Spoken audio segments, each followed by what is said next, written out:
안녕하세요. 저는 춘천 한마음교회 최지연입니다.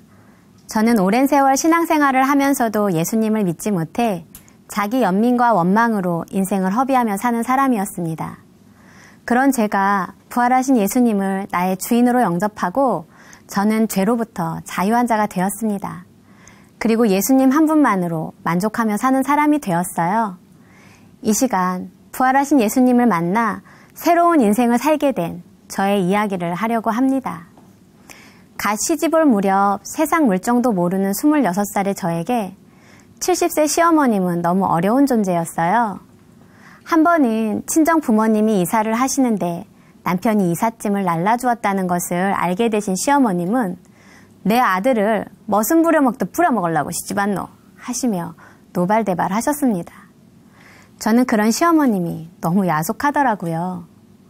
임신을 한 상태였는데도 불구하고 이런저런 일 때문에 저는 행복하지가 않았습니다. 어머니는 저에게 아들인 남편 자랑을 늘 하셨어요. 아들은 아무나 낳는 줄 아나? 하시며 딸밖에 없었던 저희 친정을 은근히 빗대어 말씀하시곤 하셨습니다. 저는 그럴 때마다 하나님, 저 아들 주셔야 해요. 아들 아니면 저 이 집에서 쫓겨날 것 같아요. 아들 주세요. 주님 도와주세요. 하며 날마다 하나님께 떼를 썼습니다. 그 후 저는 아들을 낳았습니다. 저의 어린 시절은 가난했고 주사가 심하신 친정 아버지 때문에 힘들었어요. 아버지는 항상 엄마에게 원망과 불평을 하셨고 그 원망과 분노는 자식들에게도 쏟아졌습니다. 우리는 언제 터질지 모르는 시한폭탄을 안고 사는 것처럼 하루하루가 살얼음판이었습니다. 힘들고 기댈 곳이 없던 엄마가 예수님을 믿게 되자 차로 교회를 들이받을 정도로 핍박하던 아버지가 저는 너무 무서웠어요. 저에게는 불행의 낙인이 찍혀있는 것만 같았습니다. 그런 마음을 위로받기 위해 사람을 의지하게 되었고 사람들의 반응에 천국과 지옥을 오가게 되었습니다.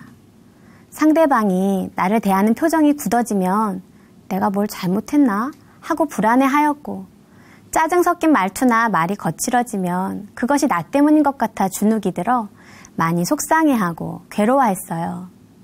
힘든 어린 시절과 어려운 시집살이를 하면서 내 인생이 당당하고 떳떳하기 위해서는 가진 게 있어야겠구나 하는 생각이 들더라고요. 그래서 틈만 나면 돈벌궁리를 하였습니다. 그러면 내 인생이 행복할 것 같았어요. 그러던 중 남편이 일하던 곳에서 성실함을 인정받아 사장님의 도움으로 헬스나 사우나의 수건을 세탁하는 세탁 공장을 하게 되었어요. 남편이 직원으로 있을 때는 사장님이 떼돈을 버는 것 같아 그 사업을 하게 되었다고 했을 때 저는 무척 기뻤습니다. 그런데 우리가 사업을 시작하자마자 650원 정도 하던 기름값이 서서히 오르더니 1,200원을 훌쩍 뛰어넘더라고요. 더구나 세탁할 사람을 구하지 못해 사람을 구할 때까지 제가 세탁을 하기도 했습니다. 대형 공장에서 사용하는 세탁기는 100kg 이상 돼요. 세탁물을 집어넣기도 힘들지만 탈수 후 꺼내는 것도 너무 힘들어 남자들도 혀를 내두를 정도였습니다. 온 몸에 관절이 퉁퉁 붓고 통증 때문에 자다가 깨어서 엉엉 울었던 적이 한두 번이 아니었습니다. 어느 날은 하루 20시간씩 잠도 못 자고 일을 하다가 갑자기 내 인생을 생각하니 기가 막히더라고요. 돈을 많이 벌면 내 인생이 달라질 줄 알았는데 돈 버는 것도 내 맘대로 안 되고 삶은 더 공고해져 가기만 했습니다. 세탁기를 붙들고 서서 차라리 죽여주세요. 죽는 게 이것보다 나을 것 같아요 하다가 아니에요 주님, 아니에요. 제발 살려주세요. 이 일생에 매여 종노릇하는 데서 저 좀 살려주세요 하며 통곡하였습니다. 주께서 인생으로 고생하며 근심하게 하심이 본심이 아니라고 하셨는데 내 인생은 왜 이렇게 힘들기만 한 걸까 하는 생각이 들었습니다. 이런 상황에 어떻게 항상 기뻐하고 쉬지 말고 기도하고 범사에 감사하라는 건지 이해가 안 갔어요. 어려운 일이 생길 때마다 나 좀 도와주시지. 다 알고 계시면서, 다 보고 계시면서 잠자코 계시는 하나님이 원망스러웠습니다. 게다가 말씀대로 살지 못하는 것 때문에 죄에 눌려서 구원에 대한 믿음도 흔들렸습니다. 저는 그런 마음을 애써 떨쳐버리고 믿음으로 살려고 몸부림쳤습니다. 그렇게 10년 세월을 원망과 한숨으로 보내다 뜻하지 않게 공장을 팔게 되었어요. 그리고 우리 가족은 이사를 하게 되었습니다. 저는 그 무렵 한마음교회에 등록하게 되었는데 목사님은 예배 때마다 아는 것과 믿는 것은 하늘과 땅 차이라고 하시면서 부활을 무척 강조하셨어요. 보이지 않는 하나님을 어떻게 믿을 수 있나.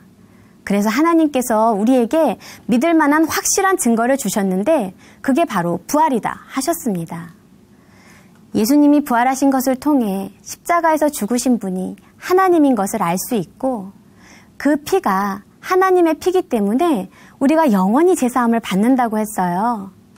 그동안 죄에 눌려있던 내가 부활하신 예수님 때문에 영원히 제사함을 받았구나 싶으니 죄로 눌렸던 마음에 기쁨과 자유함이 생겼습니다. 하나님으로만 생각했던 예수님이 나와 동일한 사람이시고 사람은 부활할 수 없는데 예수님이 부활하셔서 자기가 하나님이심을 증명하셨다는 말씀을 듣는데 아, 부활하신 예수님을 믿는 거구나 하는 생각이 들었습니다. 그동안 내가 상황과 감정에 따라 믿음이 흔들린 것은 확실한 증거 없이 믿었기 때문이었습니다. 그러나 말씀을 들을 때면 예수님을 위해서는 당장이라도 죽을 수 있을 것 같은데 김치 담글 때 고춧가루 많이 넣는다고 야단치시고 기껏 반찬 만들어 상을 차리면 이거 먹고 내일 아침에 일어나겠냐고 하시는 어머니가 너무 미운 거예요. 또 사람들이 자기 허물은 모르고 내 일만 문제 삼는 것을 볼 때마다 어쩜 저렇게 이기적일까 하는 생각이 들었습니다. 그러던 어느 날 목사님께서 설교 중에 지체를 판단하고 정죄하는 것이 하나님 앞에서 얼마나 악랄한 죄인 줄 아느냐시며 예수님을 믿는다고 하면서 사람과의 관계에 매인 자들 벌떡 일어나길 원합니다 하시는 거예요. 다음날 새벽 예배 내내 그 말씀이 마음에 걸렸습니다. 기도도 안 되더라고요. 도둑이 제발저린 것처럼 하나님께 먼저 반격을 했습니다. 하나님, 내가 먼저 미워한 거 아니에요. 사람들이 나를 괴롭게 하고 무시하고 상처 입히는 말을 먼저 하잖아요. 나도 사람인데 이런 마음 당연한 거 아니에요? 나만 잘못한 거 아니라고요 하며 억울해하였습니다. 기도가 안 되니 주여, 주여만 하고 있는데 갑자기 사도행전 9장 말씀이 생각나는 거예요. 빛 가운데 나타나신 주님 앞에 바울이 엎드려서 주여, 니시니까 하고 묻자 주님이 나는 내가 핍박하는 예수다 하시는 말씀이 저에게는 나는 내가 미워하는 예수다 하시는 것 같아 순간 심장이 멎는 것 같았습니다. 내가 예수님을 믿지 않았구나. 그렇게 목사님이 전능자가 이 땅에 오셨다 가셨다고 하셨는데도 나는 예수님이 부활하셨다는 사실을 지식적으로만 알고 있었지 실제라고 믿지 않았구나 하는 생각이 들었습니다. 부활하신 예수님을 만난 바울은 내가 예수의 부활하심을 전하지 않을 수가 없다고 하였습니다. 그리고 그는 핍박자의 삶에서 부활 증인의 삶으로 즉시로 변했습니다. 예수님을 부인하고 도망갔던 베드로도 예수님의 손의 못자국과 옆구리의 창자국을 만져보지 않고는 절대로 믿지 않겠다던 도마도 부활하신 예수님을 본 후 예수님께 나의 주시며 나의 하나님이라고 고백하였습니다. 과학적으로 어떻게 죽은 사람이 살아날 수 있어? 이건 논리적으로 말도 안 되는 일이야 라는 이유가 제자들에게는 아무 의미가 없었구나 싶었습니다. 죽은 자 가운데서 살아나신 후에야 죽은 자 가운데서 살아나신 후에야 제자들이 이 말씀하신 것을 기억하고 성경과 및 예수의 하신 말씀을 믿었다고 했는데 죽음을 이기고 다시 살아나신 예수님을 본 순간 그들은 예수님이 하신 말씀과 성경의 모든 말씀이 사실임을 믿을 수밖에 없었습니다. 그리고 그들은 다시는 이전처럼 살 수가 없었습니다. 왜냐하면 전능자가 자신의 눈앞에 서 계시고 영원히 계시리라는 말씀이 현실이 되었으니까요. 2000년 전 제자들은 진짜로 부활하신 예수님을 만났고 저도 제자들과 동일하게 예수님이 진짜 부활하셨다는 것이 믿어졌습니다. 지난 세월이 주마등처럼 스쳐 지나갔습니다. 예수님을 믿지 않고 하나님을 대적하여 높아졌던 마음 때문에 이렇게 힘들게 살았구나 하는 생각이 들면서 죄에 대하여라 함은 저희가 나를 믿지 아니하며 그제서야 주님의 말씀이 들렸습니다. 억울해하던 너, 원망하던 너, 세상의 종노릇하던 너는 나와 함께 십자가에서 죽었단다. 나를 보렴 하시는데 통곡이 되었습니다. 사랑하는 지연아, 내가 살았고 너희도 살겠음이라. 나는 산자와 죽은 자의 주인이다 하시는데 부활하셔서 내 앞에 계신 이분이 나의 주, 나의 하나님이셨습니다. 내가 얼마나 속용된 자였는지 회개가 되었습니다. 아버지 하나님, 용서해 주세요. 전능자가 이 땅에 오셨다 가셨는데도 나는 믿지 않았습니다. 세상을 향해 억울해하고 원망했다고 생각했는데 그것은 결국 하나님을 향한 원망이었습니다. 내가 주인된 이 죄 때문에 예수님이 죽으시고 부활하셨는데도 믿지 않았습니다. 하나님, 용서해 주세요. 예수님을 믿지 않았던 죄를 용서해 주세요. 부활하신 예수님은 나의 주인이십니다. 예수님은 나의 주인이십니다. 이제는 나를 위해 사는 인생이 아니라 주를 위해 사는 인생임을 믿습니다. 주님, 감사합니다. 나의 주인이 되어주셔서 감사합니다. 회개하며 예수님을 마음의 주인으로 영접했습니다.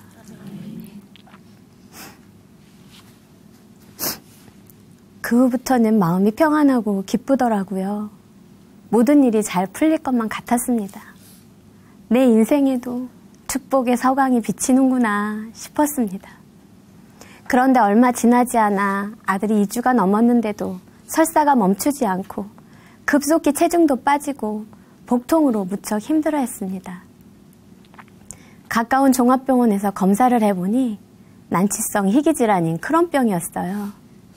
치료제도 없고 완치도 안 된다는 말에 눈앞이 캄캄했습니다. 교회 공동체와 작은 교회 지체들에게 기도를 부탁했지만 걱정 때문에 마음이 힘들었습니다. 새벽마다 아들을 위해 눈물로 기도했어요. 하나님, 경민이가 많이 아파요. 치료제도 없대요. 완치도 안 된대요. 어쩌면 좋아요. 아무것도 염려하지 말라고 하셨는데 이렇게 염려가 되네요. 주님, 도와주세요. 경민이를 고쳐주세요. 하며 기도하였습니다.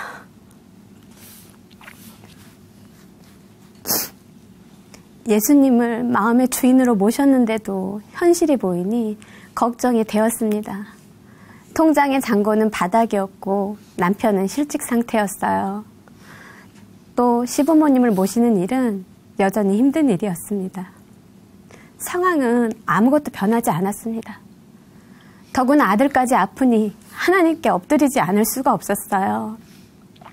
매일 말씀을 묵상하고 기도하고 사명이 생명보다 귀하다는 말씀을 붙들었습니다. 주님께서 내게 이런 고난을 주신 이유가 분명히 있겠지만 그렇다 하더라도 이 고난을 하루빨리 해결해 주시길 간절히 원했습니다.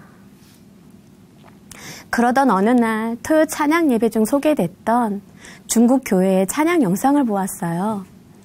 최근 중국의 기독교 핍박이 심하다고 들었는데 어떻게 저렇게 하나님만을 기뻐하며 찬양할까? 그들의 믿음이 놀라웠습니다.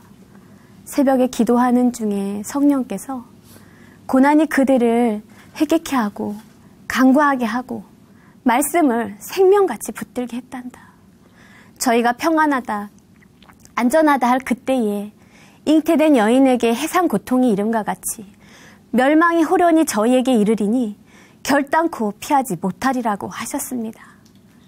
그제서야 하나님이 왜 이런 고난들을 저에게 주셨는지 알 수 있었습니다. 내 삶의 고난은 나를 벌하거나 징계하려는 뜻이 아니었어요. 고난을 통해 내가 하나님과 함께 살며 마음을 겸비하게 하고 근신하게 하고 깨어 기도하여 멸망받지 않게 하려는 것이었습니다. 하나님이 세상을 이처럼 사랑하사 독생자를 주셨으니 이는 저를 믿는 자마다 멸망치 않고 영생을 얻게 하려 하심이라는 말씀처럼 고난은 나를 멸망받지 않게 하고 영생을 얻게 하려는 하나님의 축복이었습니다. 불행이라 여겼던 내 삶이 축복의 삶이었고 아들의 질병을 통해 이 사실을 알게 해주심에 감사가 되었습니다. 고난이 축복이기에 죽음까지도 기뻐하는 것이 마땅했습니다. 악인이라도 멸망받지 않기를 원하시는 하나님의 사랑, 부활 복음을 전하는 것이 하나님이 가장 기뻐하시는 일임에 아멘이 되었습니다. 그래서 목사님은 사명이 생명보다 귀한 것이라고 말씀하셨던 거였습니다.